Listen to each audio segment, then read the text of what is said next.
I think Absol tweet was a dispatch from Kendrick Lamar. Because I've heard Kendrick Lamar got a couple more diss songs that, I don't know, maybe he wants to throw on his album. By the way, I hear that he's supposed to be, like the snippet is supposed to be off the album.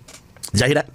So the snippet that's at the beginning of Not Like Us is supposed to be off a project, but you know, I think he's playing this by ear and also like very close, because a lot of people were expecting the album before. There were like heavy rumors about it, but then, you know, he just went into the battle. People thought he was waiting for the album to respond, then he didn't drop the album. But from what I hear, there is an album in the works, and whether that snippet is going to come out before the album or on the album, from what I do hear, he got some more smoke for Drake that's on some project, right? Or that he's trying to put out. So, now that takes me back to DJ Mustard. Remember, let me see if I can pull it up. I showed y'all that track list of DJ Mustard album, and people are saying that it could be track number 5. Let me see if I can pull that back up. Shit, I already closed it out. But if y'all was here when I was going through Mustard's album listing, number 5 didn't have any features on it, and apparently that might be a Drake diss. Allegedly, you know, it's just rumors. he's like, you know, obviously that side is happy that for them they felt that Drake waved the white flag and they got the win, but it's not like they're not trying to still put out them songs. You know what I mean? These did not record like 20 songs for no fucking reason. And by the way, Drake might got some songs, right? Now does Drake want to release it? I don't know. Again, you have to imagine 2 MCs who are going at it. They probably all were cooking, right? Like niggas is cooking up, bro. Like Drake was cooking up.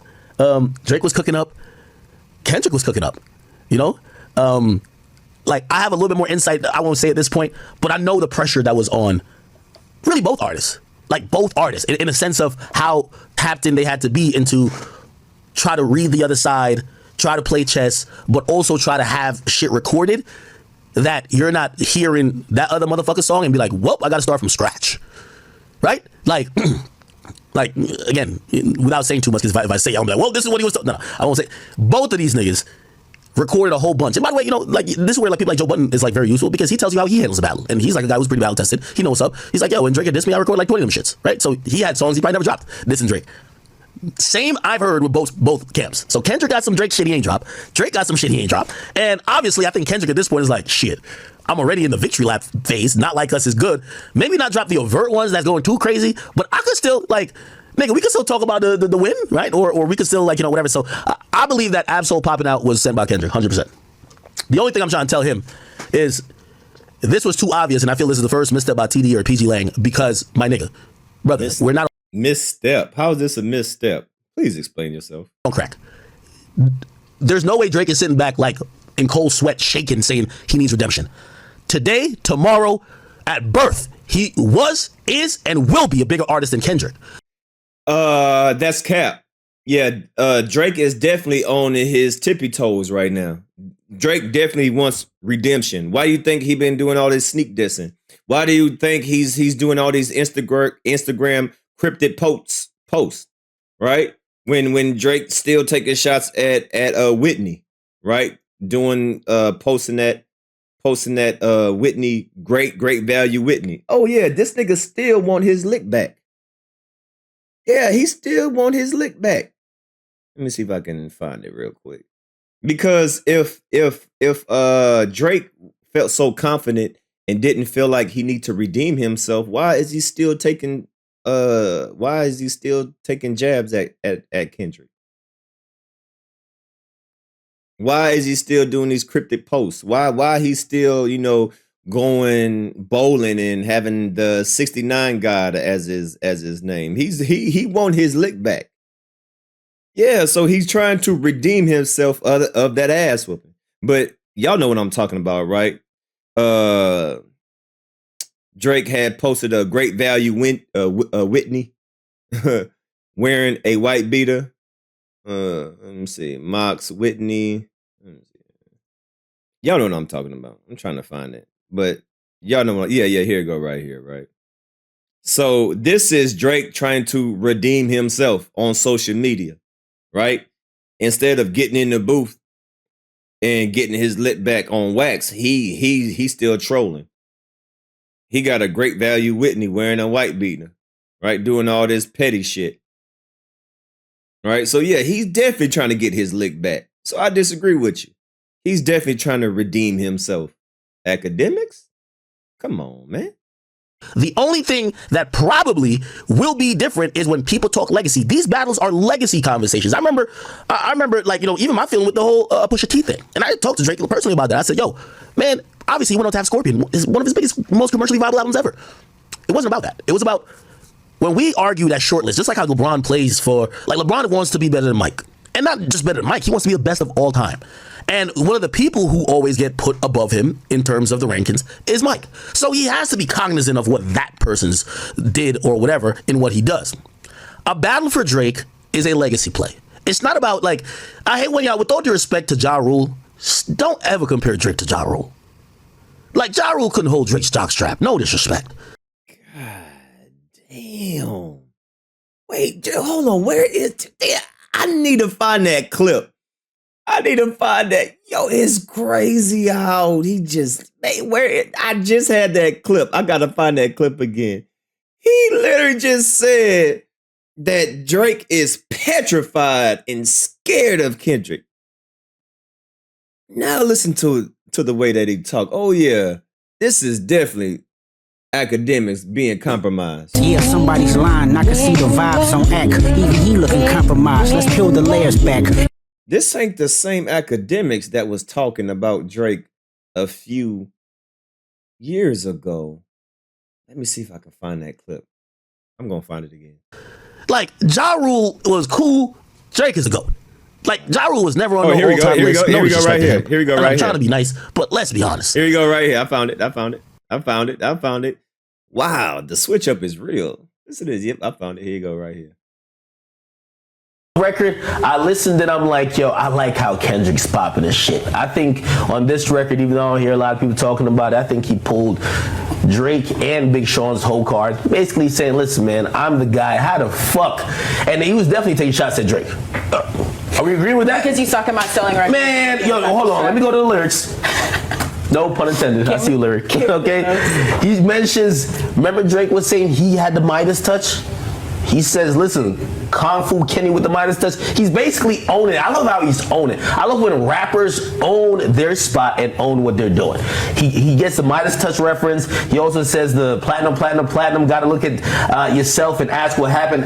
How did a con? He said with these lines, he says, gotta lay something down if you making threats. Gotta say something now. Don't hold your breath. And with him saying that to me, he was saying, listen, if y'all got a problem with all these claims I'm making, say something right now. Is Drake scared of Kendrick? Let me get my direct question out the way. Motherfucking yes. Is Big Motherfucking yes. Motherfucking yes. Is Drake scared of Kendrick? Motherfucking yes. DJ Akademiks before he was compromised. Motherfucking yes. Come on, Ak. Why the switch up, man? Why the switch up? Battling, just like, I mean, it's hard to kind of relate to the Tupac and Big thing because I think there was so much in the midst of their career. I mean, they probably didn't know at that time that their name would be. So all of a sudden, Drake is not trying to redeem himself. All of a sudden, Drake feel like he's so above Kendrick Lamar, but just a few, it was all good just a week ago. I'ma do myself. Why you pulling like a bitch, ain't you? Trying to strike a chord, and it's probably Drake? Drake? Dwayne Murphy Jr. super chatted $1.99. People forget how big Ja Rule was. He was no slouch. Man, listen, Ja Rule had a hit every summer. It seemed like, man, when Ja Rule was on his run, he was Drake before Drake. All right, doing the singing, doing the melodies, having songs about women. Like Drake, Ja Rule was Drake before Drake. Right? So yeah, Ja Rule had a hell of a run. Man, it seemed like every song he came out with was a smash, was a banger. Number one. Right? So, you know, academics just trying to act like, you know, Ja Rule was just some, you know, one hit wonder is disrespectful. Ja Rule got some bangers. Ja Rule got some classic songs that you play right now, you gonna be two-stepping to. Or you gonna be two-stepping when you hear one of them old school, you know, that's old school. It's crazy that I'm saying old school. One of them old you know, Ashanti's and Ja Rule song, Murder Inc. Everybody gonna be two-stepping it. Oh, right. So, you know, it's crazy that Ack over here just, you know, trying to act like Ja Rule wasn't that nigga back in the day. You know what I'm saying? He had a good run. Synonymous with rap beef and be the most famous rap beef of all time, and their songs that they recorded at those times was forever gonna just be immortalized. So they probably weren't thinking like this, or maybe they were thinking, oh no, like, Pac might have thought, yo, I recorded Hit 'Em Up, I killed his career. You ain't killed Biggie's career. We're still celebrating Big. There's nobody who celebrates Big's catalog and be like, oh my god, why we even listen to this shit? Tupac dropped Hit 'Em Up. No, it's like, no, Big is a fucking all-time GOAT. No. You can't compare Tupac and Biggie to what Kendrick is doing to Drake. Nah, bro. You can't. You gotta stop doing this because you did this last time. Just stop, bro. No, nobody. When Big and Tupac, you know, was going at it, that was just miscommunication, and you know they were just going back and forth. Kendrick literally has people second guessing who the fuck is Drake. I know I'm looking at Drake as a completely different person. Tupac was never questioned if he real or not. Biggie Small wasn't questioned if he real or not, if he from the streets, if he is. We know who Tupac was. We knew who Biggie was. They just had a miscommunication or disagreement. We knew who they were to the core. We knew that Tupac was that, and we knew Biggie was this. Nobody was questioning them being who they are. We don't know who the fuck Drake is. Who the fuck is this nigga? Why this nigga think you tough? Right? So people are questioning Drake's like, man, you ain't who you say that you are. Nobody ever questioned Pop. Nobody ever questioned Biggie of if they are who they are.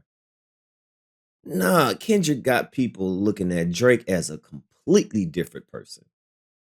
So nah, Biggie and Pac situation ain't the same as Kendrick and Drake. Nah, Drake out here looking bad. Drake out here looking bad.